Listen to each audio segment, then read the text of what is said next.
There is a $4 billion bridge slowly being killed, not in one explosion, not in one headline. Piece by piece, calculation by calculation, through a campaign so methodical that most people watching this war have completely missed what is actually happening. And here is what nobody tells you. The peninsula it connects is no longer a Russian fortress. It has become a trap. The mainstream coverage shows you front lines moving a few kilometers east or west, trench warfare, drone footage, casualty counts. But while everyone is staring at the map in the east, something structurally decisive is unfolding in the south. A smaller force is systematically dismantling what was supposed to be an unassailable military stronghold, not by storming it, but by strangling it. And the question you should be asking yourself right now is, why hasn't anyone explained to you how close this is to actually working? Because when it does, nothing about this war or the world order around it will look the same. Let's start with a number, roughly 30%. That is the estimated share of Russia's Black Sea fleet that has been destroyed or rendered combat ineffective since the beginning of this war. 30% of a naval force that was at the outset the dominant military power in an entire sea. That means the fleet that launched cruise missiles at Ukrainian coastal cities, blockaded grain exports feeding millions across the Middle East and Africa, and projected Russian power into NATO's southern flank. That fleet no longer operates from its historic home port. It has retreated to the Russian mainland, and even there, it is not safe. This statistic is almost never framed for what it is, because it destroys the narrative that Ukraine is simply holding on. This is not holding on. This is a systematic deconstruction of a military asset that Russia spent decades and billions building. The media doesn't frame it this way because acknowledging it would require acknowledging the deeper strategic architecture behind it, and that architecture is the story that actually matters. To understand where this is going, you have to understand how it started. And it started in 1954 with an administrative decision made inside a state that no longer exists. Soviet leader Nikita Khrushchev transferred Crimea from the Russian Soviet Republic to the Ukrainian one, an internal bureaucratic move inside the USSR, largely symbolic at the time. When the Soviet Union collapsed in 1991 and Ukraine became an independent nation, it inherited that transfer. Crimea became Ukrainian territory under international law. Russia never accepted this. Not quietly, not officially, not emotionally.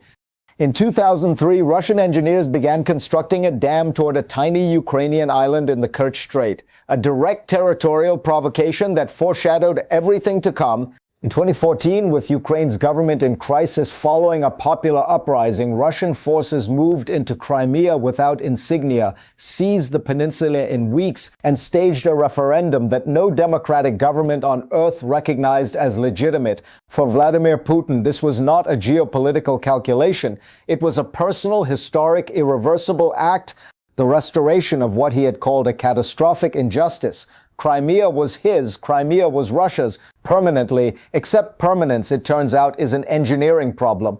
By early 2022, Russia's naval presence in the Black Sea was total. Ships at Sevastopol, a port Russia had controlled since the 18th century, launched missiles at Ukrainian cities. They enforced a maritime blockade. They were the physical expression of Russian dominance in the region. 3 years later, those ships are gone from Sevastopol. They have been pushed to Novorossiysk on the Russian mainland, and Ukrainian drone strikes have followed them there too. How did a country fighting for its survival, with a fraction of Russia's military budget, accomplish this? It made a choice. Rather than attempting to match Russian firepower weapon for weapon, a fight it would lose, Ukraine developed and deployed asymmetric tools that military doctrine had no established playbook for. Small, fast, inexpensive naval drones capable of striking large warships. Long-range cruise missiles targeting fixed infrastructure. Precision strikes designed not to take territory, but to make territory militarily unusable. One drone variant in particular redefined what an unmanned vessel could do to a billion-dollar warship.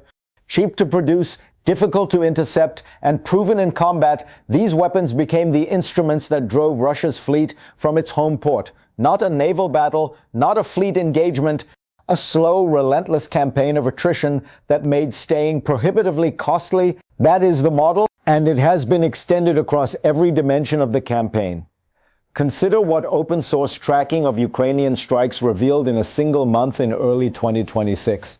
Of 173 confirmed and geolocated Ukrainian strikes during that period, 100 struck targets inside Crimea, 100 strikes on one peninsula in 30 days. This is not opportunistic targeting. This is not random. Look at what was hit: fuel depots, oil terminals, aviation fuel storage, air defense radar installations, surface-to-air missile batteries, airfield infrastructure at multiple locations, railway ferry terminals, command centers, ammunition storage facilities. Every single one of these targets follows the same logic. You are not trying to seize the peninsula. You are trying to make it impossible for the forces already there to function, to supply themselves, to strike outward, to sustain a garrison. There is a military strategy behind this that has been articulated clearly by analysts with direct experience in exactly this kind of campaign. The approach operates on three simultaneous axes.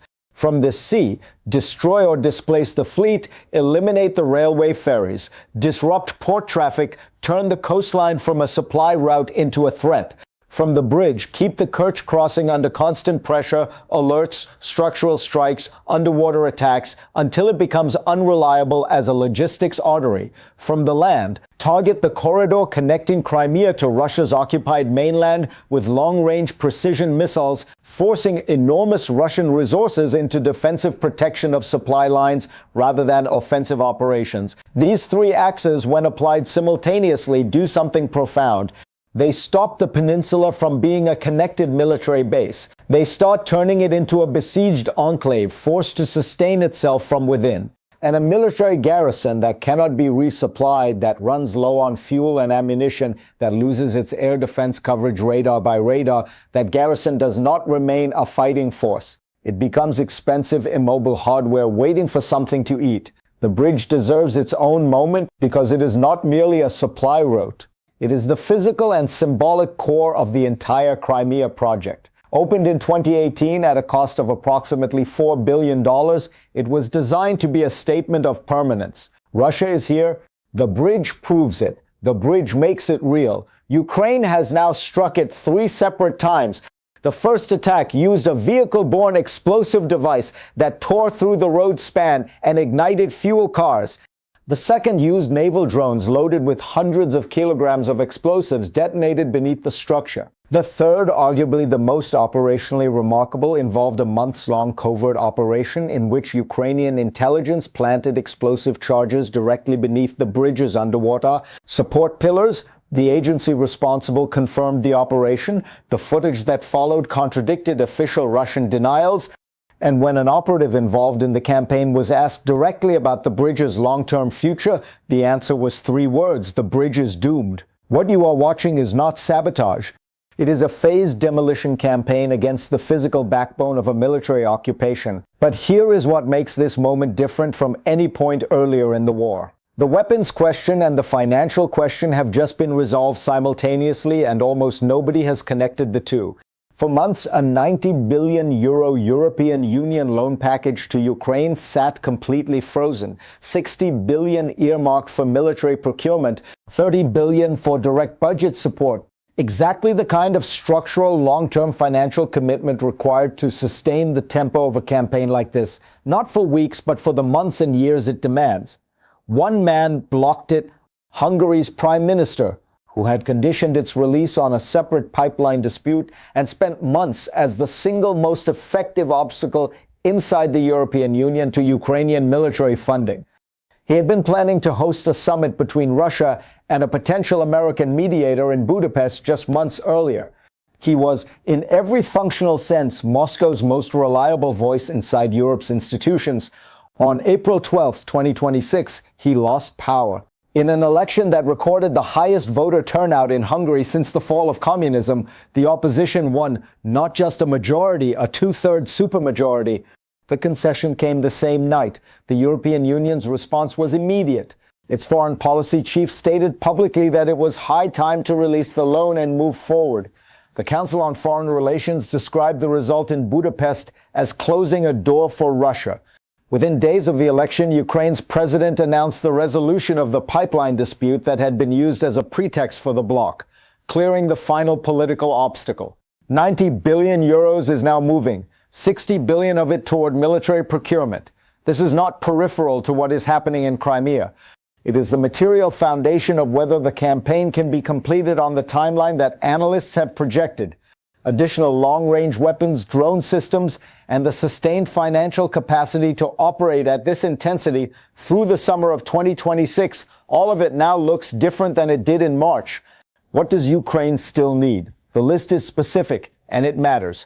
Long-range precision missile systems capable of reaching every significant military target inside Crimea from Ukrainian-controlled territory remain the backbone of any sustained strike campaign. Cruise missiles designed to penetrate hardened infrastructure like port facilities and bridge supports are irreplaceable for the final phases of isolation. Specialized warheads capable of destroying reinforced underground bunkers are essential for eliminating command centers that Russia has spent a decade burying beneath the peninsula. One European nation with a highly capable missile system has repeatedly declined to supply it despite Ukrainian requests. That system remains on the list of what would meaningfully accelerate the campaign's final phase. On drones, the picture is considerably more encouraging. Ukraine's indigenous long-range drone program has matured at a pace that has surprised even optimistic outside observers. Multiple drone platforms are now conducting thousands of monthly sorties against targets across Crimea and deep inside Russia itself. In a compressed window in April 2026, Ukrainian naval forces announced the destruction of a Russian landing craft, 3 air defense systems, and an entire drone base on the peninsula. A Ukrainian drone strike on one airfield destroyed 4 Russian reconnaissance drones, a radar system, and inflicted significant damage to the base's operational infrastructure. An open-source analyst who has tracked this campaign since its earliest failures put it plainly. At first, nearly every Ukrainian attack failed. Then, gradually, they became more successful. That learning curve is now steep and accelerating. The targets that were once missed are now consistently found. On air defense, the radar network protecting Crimea is being systematically dismantled. Long-range radar installations near the peninsula's western coast have been struck. Airfield radar systems have been destroyed. Each successful strike on an air defense installation is not just a tactical win, it is the opening of a gap in the protective umbrella over every other target inside the peninsula. An air defense network with gaps in it is not a network, it is a collection of isolated batteries waiting their turn. Let's talk about what is happening on the Russian side of this equation, because this is where the picture becomes genuinely remarkable. Russia is still firing, it has not stopped, but the return on that firepower is collapsing. Ukraine's integrated air defense network, a layered architecture of Western-supplied systems, electronic warfare platforms, and interceptors, is defeating incoming drone attacks at rates that were considered implausible 2 years ago. Russia is spending significant resources per strike to achieve, in the majority of cases, nothing. Meanwhile, every Ukrainian precision strike on Crimea lands because the targets are fixed, because the defenses protecting them are being degraded faster than they can be replaced. Russia fires mass and achieves little. Ukraine fires precision and achieves systematically. That asymmetry sustained over months and years is not a tactical observation. It is a description of a war being won slowly and structurally. In February 2026, for the first time since 2024, Ukraine regained more territory in a month than it lost. A major simultaneous drone operation struck 4 Russian air bases, including 2 located deep inside Russia itself. Russian strategic bombers, the aircraft used to launch long-range strikes on Ukrainian cities, burned on their own runways. Russia's capacity to project air power is contracting. Its fleet has been pushed from its home port. Its garrison in Crimea is losing fuel, losing radar coverage, losing the logistical threads that hold a military force together. And its leadership has dramatically reduced public visibility in recent months, with air defense assets being repositioned around personal residences rather than military targets. A force that cannot generate a strategic offensive reserve, that is locked into purely positional warfare, that is spending its resources defending against strikes rather than launching them. That force is not winning, it is enduring. The economic pressure compounds everything. When Russia loses oil export revenues through sanctions and infrastructure strikes, when its frozen sovereign assets are redirected to Ukraine, when the people who sustain the internal loyalty networks around the Kremlin begin calculating that the war's costs are no longer manageable, the system does not collapse militarily. It fractures politically. The strategic logic is ancient. Starve the garrison. The walls hold until the soldiers behind them cannot fight. Ukraine's intelligence chief has publicly assessed that Russian leadership is now searching for a way out. This assessment has attracted serious attention among Western analysts, not as propaganda, not as wishful thinking, but as an intelligence-driven reading of directional momentum. The trajectory is visible, and trajectories once established at this scale are very difficult to reverse. Now think about what comes after, because if this campaign succeeds and the operational trajectory makes this a realistic goal, not a fantasy, the consequences extend far beyond a peninsula. The economic transformation alone is staggering. Crimea's recapture restores Ukraine's entire southern coastline. The ports that before 2014 were critical transit points for grain, metals, and commercial shipping rejoin the Ukrainian economy. Marine insurance costs across the Black Sea fall. Commercial traffic normalizes. Ukraine's annual export revenues increase by billions of dollars from Black Sea access alone. The energy dimension may be even more consequential. The continental shelf surrounding Crimea holds significant natural gas reserves, discovered before 2014, frozen since then. International energy companies were actively conducting exploration in the region before the annexation stopped everything. Crimea's recapture means Ukraine takes a decisive step toward energy independence, and Europe gains a new non-Russian gas source at precisely the moment when the continent is constructing an energy architecture designed to permanently sever its dependence on Moscow. This changes the equation not just for Ukraine, it changes it for European energy security as a whole. Militarily, a Black Sea fleet without Sevastopol is not a fleet. It is a collection of ships at a port that is already within range of Ukrainian drones. The threat to NATO's southern flank, to the maritime approaches of Turkey, Romania, Bulgaria does not diminish, it disappears. But the deepest consequence is not economic. It is not military. It is the precedent. The 21st century has been defined in part by a gathering uncertainty. Does the rules-based international order still hold? Can territory seized by force actually be reclaimed? Or does military aggression, once consolidated, become permanent? A successful recapture of Crimea answers that question with concrete historical proof, not theory, not resolution text, proof. And that answer is heard not only in Moscow, it is heard in every capital where a government has watched this war and calculated whether aggression pays. Inside Russia, the political impact could be profoundly destabilizing in ways that go beyond military defeat. Crimea is not just a territory for Russian political identity. It is the founding myth of the current era, the moment that proved the regime could deliver something historic, something permanent, something that restored national dignity. The loss of that myth does not produce a propaganda problem, it produces a legitimacy crisis. It forces a reckoning among the people whose continued support has insulated the system from accountability. Ukraine's president has stated it clearly: the aggressor must not be rewarded for war. Crimea is Ukraine. These are not rhetorical declarations. They are the stated endpoint of a military campaign that, strike by strike, month by month, is turning that declaration into operational reality. So here is where things stand. The Black Sea Fleet is displaced from its home port of 2.5 centuries. The Kerch Bridge has been struck 3 times, and an operative directly involved in those operations has publicly stated it is doomed. The airfields across the peninsula are being systematically degraded. The radar network is going dark, installation by installation. Fuel depots are burning with a frequency that is no longer shocking because it has become routine. And 90 billion euros in European funding is now moving toward release following a political earthquake in Budapest. For the first time since this war began, Ukraine is recovering more territory per month than it is losing. This is not the end of the story. The gaps in Ukraine's arsenal are real. U.S. military support under the current administration has remained constrained, placing the primary material burden on European partners. The trained pilot pool for advanced aircraft is still insufficient. Key missile systems have still not been delivered. A campaign of this complexity demands sustained political will across years, not just weeks. But the arc of this campaign is visible, and it bends toward isolation. The question is not whether Crimea can be pressured into becoming militarily untenable for the force currently occupying it. The evidence says it already is becoming that.